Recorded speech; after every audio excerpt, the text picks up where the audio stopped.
Welcome back to Diane Yoga. This morning I want to talk about Pranayama, yoga breathing. It's one of the 8 limbs other than the asana, the poses that we're so familiar with. And it all starts with Pranayama, the breathing, the life force. And there's 3 different styles I'd like to talk about, because mastering your breath, something we've been doing since we left the womb, is a difficult thing to do. It comes naturally in shallow, everyday living, but to really capture the breath and use full capacity of your lungs and delivering all the wonderful oxygen to your organs and your full body takes some awareness. And we'll start with a little centering and Ujjayi. To begin, when you're seated, notice if you feel, as we do in society, folded forward, long in the back, maybe your knees are up because of tightness in the hips, and bring yourself to either 1 or 2 blocks with them underneath the tush, getting high enough to ensure that the knees are about hip level. So a block is nice, a nice big bath towel you can use, and even the wonderful bolster. They come in all different sizes. This is a smaller one, believe it or not. And one day we'll do some restorative yoga together with our bolsters. So beginning seated with our legs level and our hands on our knees, perhaps up, perhaps down, depending on your mood this morning, this afternoon, or this evening, whenever you sit on your mat, or your cushion, or your towel. So grounding hands down, receiving hands up. Let's draw the shoulders back and just lengthen out the spine to engage the belly gently. And just take a steady gaze and begin to capture your breath by noticing your natural inhale. Gazing at something lovely, perhaps a tree or a spot in the wall or a picture of a loved one in the house. You start to notice the natural in-breath. And perhaps you notice that it folds you forward on the out-breath. See if you can maintain the core just a bit to keep the open airway. And just come to your breath. Ujjayi breathing.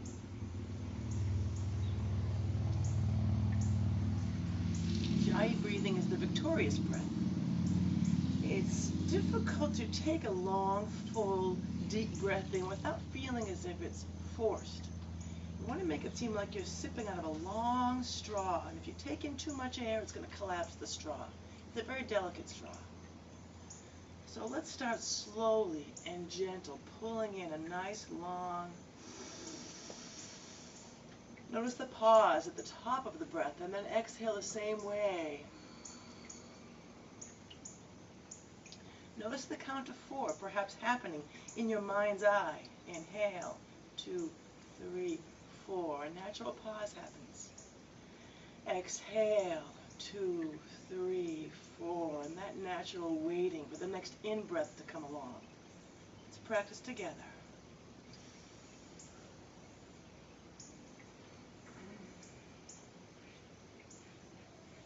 And what makes Ujjayi, that little noise we make as if we're fogging up a mirror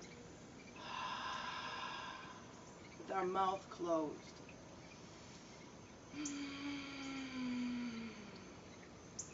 It's a humming noise. It stimulates the vagus nerve. It's kind of a self-nurturing noise when something is yummy. And you just follow that with your exhale. Grounding you in the very second to the very end of that breath you're taking. So together, 5 rounds of Ujjayi. Remember, a nice, long, slow, gentle breath in to the count of 4. And a long exhale, relaxed Ujjayi. And you'll find after 5 rounds, whatever's going on in your day, your world, from your sleep, from your partner, from work, comes down and just settles into a place where you're grounded. And everything is right in the world. With 5 breaths. Awareness. Let's begin.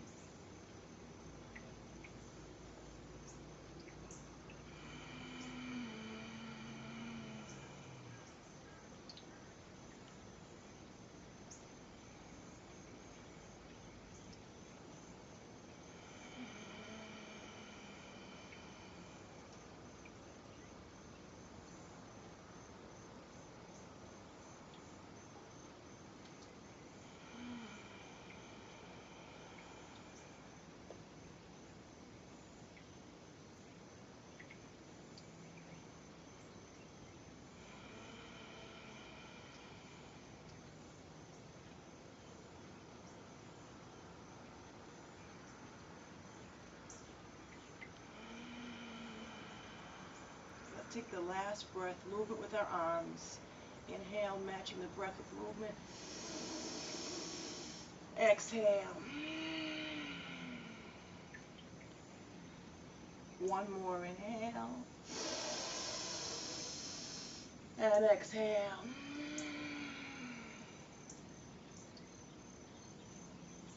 Ujjayi. As simple as that. The next breath I want to talk about, technique I should say, is alternate nostril. And what that does is it balances our left and right hemispheres of our brain, our sinuses. It is said that we have a male and female side of us. One is a little bit more calculating and task-oriented. The other is more intuitive and feeling. And we all know we ride that pendulum a little different every single day. So sometimes centering with alternate nostril breathing. Nadi Shashahan. We're going to take what in my mind makes it very simple, your little aloha sign. Just your thumb and your pinky. There's like places that use the ring finger and just make it simple. In my mind, your thumb and your pinky. Of the right hand. Whatever hand I guess you dominate with in writing. So take that palm and face it right before your nose. And when we place our thumb on the nostril, we're not pressing.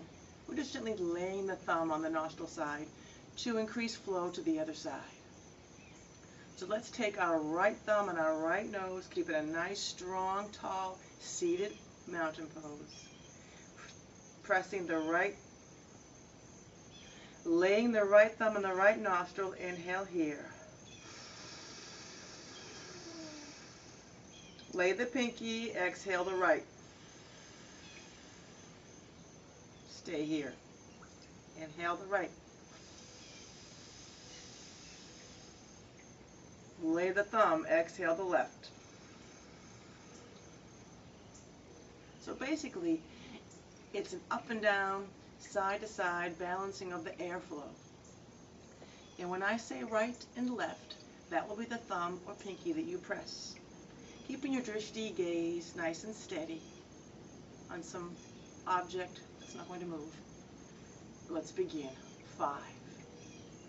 Pressing the right, gently, laying the right thumb. Inhale. Lay the left. Inhale.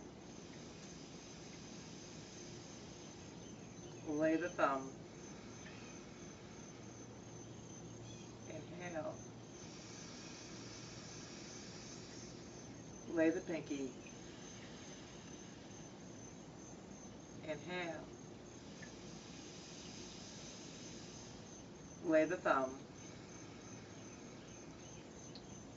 Inhale. Pinky.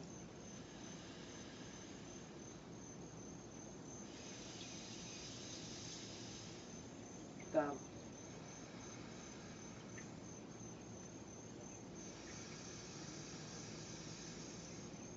Pinky.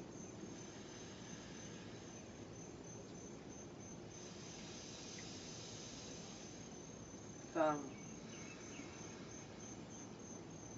One more. Pinky. And let it go. Take a moment to take a couple of big, full breaths through the nose and out the nose, and notice some clarity perhaps. Maybe some balance you can actually literally feel.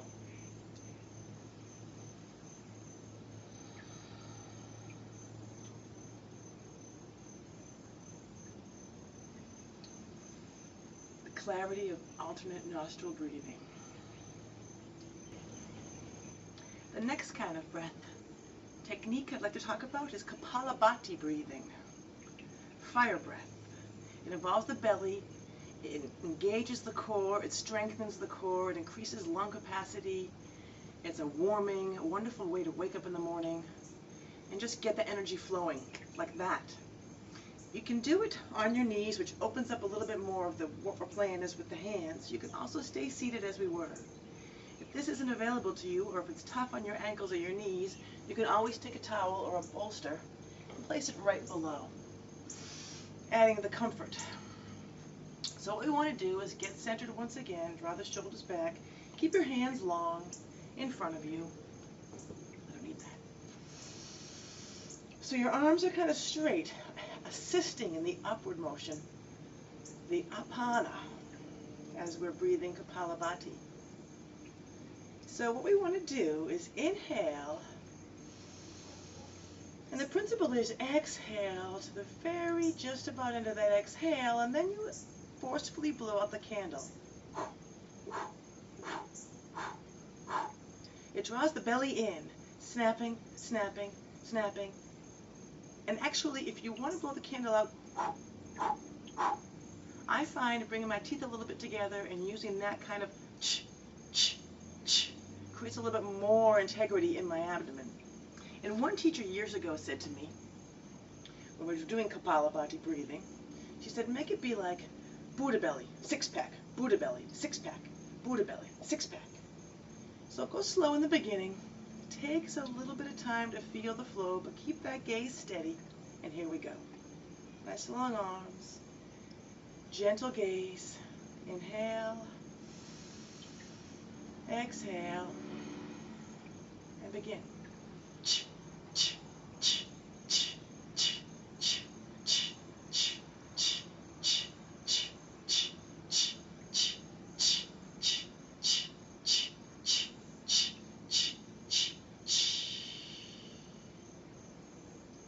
So if you were to do this with your belly viewed in the mirror, you would see it moving in and out. Really pulling it in and forcing out that air, which to me is a little more available with the than the. So find what works for you. But let's do a round of 10 together. Inhale and exhale.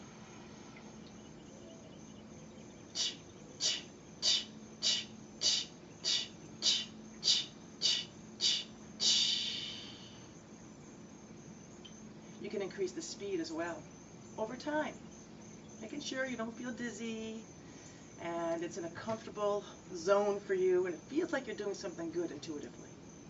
So you can double time, over time, inhaling and exhaling.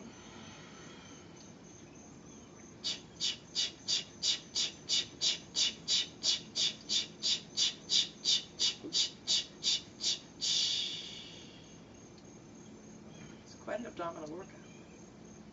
Let's inhale, raise the arms up. Let's bring them down to heart center. And just to recap our wonderful practice this morning, let's do 5 rounds of Ujjayi breath. Inhaling.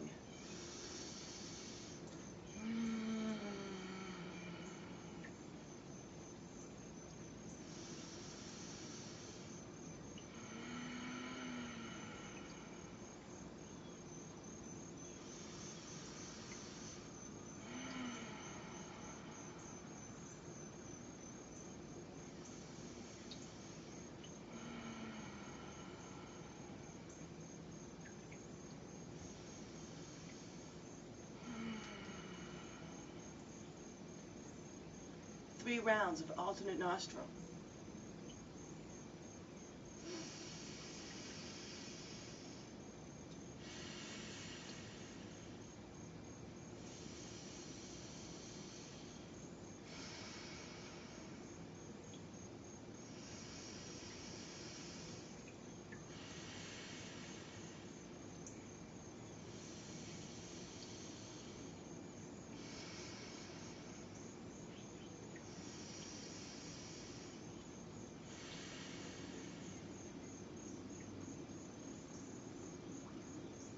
And 10 slow Kapalabhati.